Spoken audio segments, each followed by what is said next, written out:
Again, in the waning moments of Digital Signage Expo here, we find Keith Kelsen, a famous author here in the industry. Tell us a little bit about your book. Well, Unleashing the Power of Digital Signage, Content Strategies for the Fifth Screen is all about content. Okay. It's the first book on content for this industry.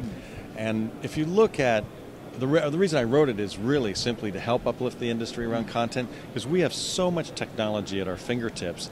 How do we present the proper things that viewers are going to be interested, where it's helpful and useful, and different strategies behind that?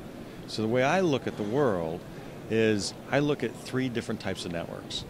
Point of wait, it's all about dwell time. Point of sale, all about shopping.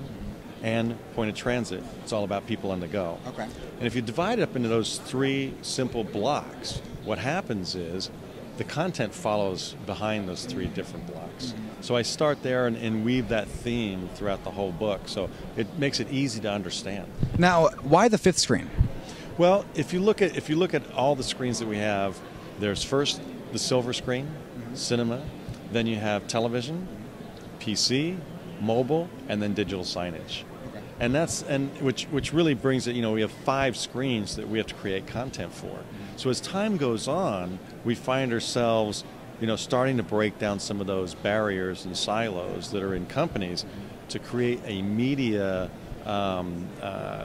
confluence where when I create content, I create it in a portable fashion so that I can use it on mobile, PC, television, and also digital signage. Now, everybody talks about what we can learn, what the digital signage industry and digital out-of-home industry can learn from content from the other mediums, but I think that we've gotten to about the time now when the other mediums might be able to learn a few things from some of our content strategies. So is there anything in particular you think that maybe digital signage is doing very well right now that could be something that other industries might be able to learn from?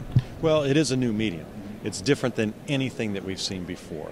And relevance plays a big factor in that. We know that in a point-of-transit network, I play very quick messages. Totally different when I get to a dwell-time network like in a doctor's office, where those messages are slower and there's more educational content. So really, I think that we can teach the rest of the industry about relevance. Relevance, that's perfect. Well, Keith, any final thoughts before we let you go? I wish I had one more thought. I guess really... Maybe about just, something about the industry that they could improve about the content. Obviously your book is all about that, and you've got a lot of information out there, and it's definitely something that people should be going out and picking up. But, content is now something that people are finally focusing on, like you mentioned. Really, the technology has managed to make pretty much anything possible, so how can we continue to harness the imagination to impress viewers, to attract it, and to build more value to do in general? Well, I think when you start looking at content, produce it and create it, but in a strategic way. So to keep your screens refreshed, right? You're thinking way ahead and creating bits and pieces that can be then managed in such a way that when I get to the season where, it's Easter, or when I get to the season where it's school, or I'm prepared and I have a continuity that runs across my network. That's perfect. So you have to be prepared, just like the Boy Scouts. Listen, Keith, thanks so much for stopping in with us. I really appreciate it.